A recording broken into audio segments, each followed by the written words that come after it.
Hello, it's Timeless Markets, and welcome to another video. If you enjoy this video, please like and subscribe. I am new to YouTube, and I'm excited to continue making videos in the future.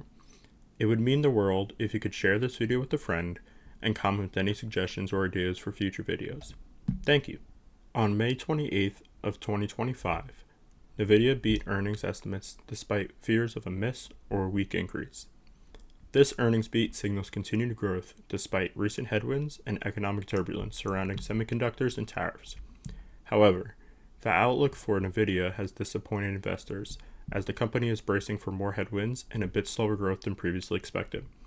The disappointing outlook comes from their H20 chip needing licensing to be sold on the Chinese market. The current administration is trying to force chip designers to stop selling their products on the Chinese market.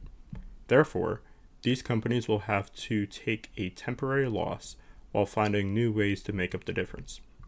This licensing has resulted in an $8 billion loss in revenue and is pretty much cut off from the Chinese market. This resulted in a gross margin decrease due to not being able to sell $4.5 billion worth of H20 chips.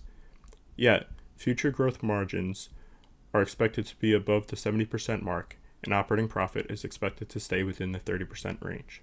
On a more positive note, revenue increased by $44.1 billion, which is a 12% increase since last quarter and up 69% year over year. Data center revenue increased by 10% and grew 73% year over year. Gaming revenue hit a record $3.8 billion, which is a 48% increase from the previous earnings, and a growth of 42% year over year. Also, we learned that the new Nintendo Switch 2 is powered by a NVIDIA processor.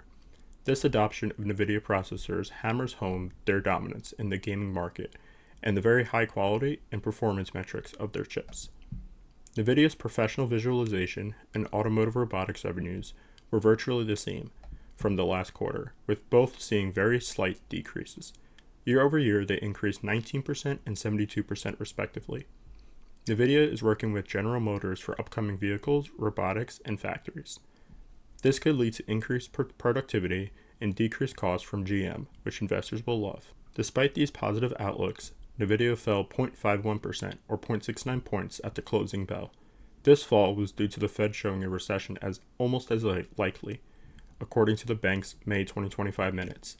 With inflation now projected to hit the Fed's 2% target in 2027 at the earliest, and maybe even later than that, major indexes like the S&P 500 ended in the red. Yet, the aftermarket reaction to a NVIDIA beat exemplifies investors' optimism in the stock and in AI. In aftermarket trading, the stock was up between 4 and 5%, and today it held a gain of 3.25%. Even if this is a short-term phenomenon, investors are seeing optimism and continued growth in semiconductors and AI.